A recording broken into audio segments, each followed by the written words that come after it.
Qui sont-ils, ces ils qui ont tué? La première femme a crié, on a tué Jaurès. On, c'est quelqu'un. N'importe qui, mais c'est quelqu'un. Tandis que ils ont tué. Ils. C'est qui, ils, c'est quoi? Où sont-ils donc, tous ces ils, cachés quelque part, qui ont tué sans se montrer? La première femme a crié, c'était la femme du patron, elle a crié, on a tué Jaurès! 2 coups de feu. Il est tombé. Conclusion, on l'a tué. Qui que ce soit, on l'a tué. On l'a tué. On ne sait pas qui l'a tué. C'est on. Voilà. C'est qui? C'est on. Mais on, c'est qui? N'importe qui, c'est quelqu'un de sans importance, pour n'importe quelle raison. Et celui-là, pour ce qu'il a déjà fait, a déjà été pardonné par sa victime, qui a déjà dit et redit, je le pardonne, oui, je les pardonne, mais qu'il ne me fasse pas souffrir.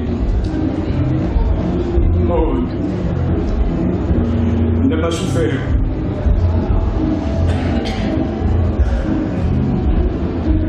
Bien, si peu de temps, on ne sait pas.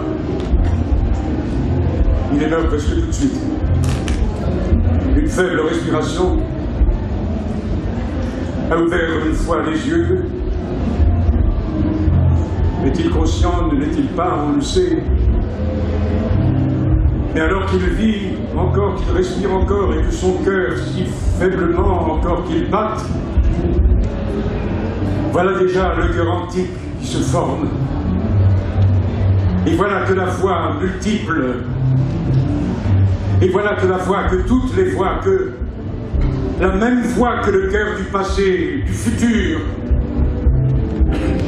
le cœur des femmes en noir et en pleurs, des pleureuses, des douloureuses en chacun de nous, qui se dressent terribles au milieu du café, et l'une crie, on a tué, et l'autre crie, ils ont tué, c'est un complot. C'est quoi ce ils? D'où viennent-ils? Sont-ils tapis sur le trottoir, sur la table, dans le grenier? On ne sait rien, ils sont partout. Ils ont tué.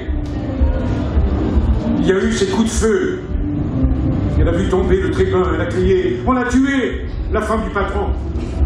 Au milieu de la salle, elle a vu le tribun tomber, la tête sur la table, tout affalé sur son voisin. Et, ayant entendu une détonation, elle crie, on l'entend. Et déjà la rumeur répercute ce cri dans les ailleurs les plus lointains. On a tué! Et l'autre femme là-dessus qui a crié, ils ont tué!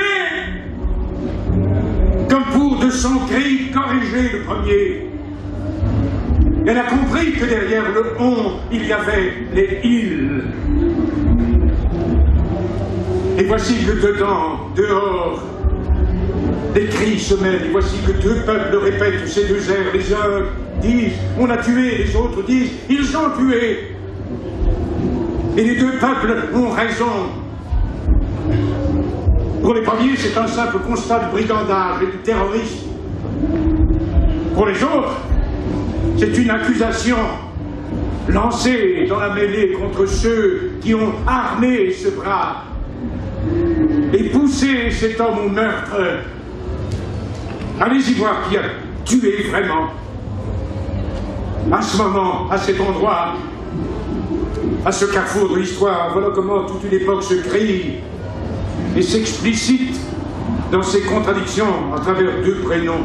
Ici, un bonhomme, et là, un pantin. Ici, un clairvoyant, et là, un possédé. Ici, l'intelligence et la compréhension, et là, le fanatisme et l'obscurantisme. Ici, un socialiste, un patriote internationaliste, et là, un perroquet nationaliste et revanchard. Ici, un pacifiste, une conscience en plein essor, et là, un belliciste, une âme d'assassin. C'est bien trop beau pour être vrai, pourtant c'est vrai. Et ça se terminera mal. Ici, la célébrité triomphante et modeste du simple. Et là, l'anonymat malheureux du raté. Ici, l'histoire, la légende vivante.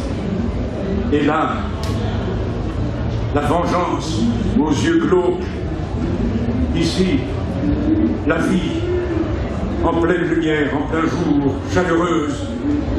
Et là, dans l'ombre, c'est la mort elle-même, téléguidée par la rumeur publique, par la pensée guerrière des mercantiles. Ici, le héros tragique qui sait ce qu'il attend, mais qui n'hésite pas à faire encore appel à la raison des hommes. Et là, cet assassin qui arrive, soulève d'une main le rideau, et se croyant un homme libre, pointe de l'autre un revolver. Il ne reste plus qu'un peu de poussière aujourd'hui. Du fond de cette tombe où fut mis le cadavre de celui qui, par cette mort, réalise la fin d'un siècle et le début d'un autre. C'est tout de même si c'est curieux, de ce lieu même qu'une conscience interpelle notre présent. Et alors, voyez-vous, mesdames et messieurs, et alors, cette bouche souffre et la parole coule et le souffle et la voix, le verbe se fait chair et c'est vraiment pas cher. Et c'est encore gratuit quand se répand la lumière et l'amour, comme des milliers de lueurs, enfin. Dans la nuit noire, au fond des hommes, il y a cette voix, peut-être le besoin de cette voix,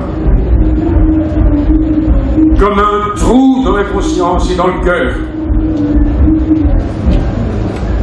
Oui, une fois peut-être qui est un souvenir commun. Et un besoin pour aujourd'hui et pour demain, comme un désir, cette voix. Et une rose pour Jaurès. Et deux, et trois, et un œillet, du salsifis et des poireaux, violettes et mimosas, bouquets des champs, bouquets des bois, de la serre et du potager, des chrysanthèmes, pourquoi pas, et des glaïeuls, n'importe quoi. Une gerbe, une floraison, des parterres, des plates-bandes, des géraniums et des poissons rouges et des mésanges bleus, des parfums coulant en cascade comme des fleuves de fumée et des encens pour délirer en imaginant cette voix. Et toi,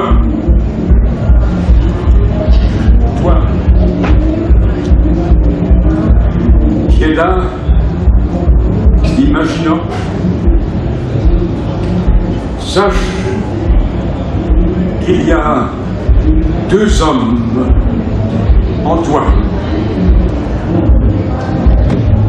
Lequel parle et lequel alors empêche l'autre de parler.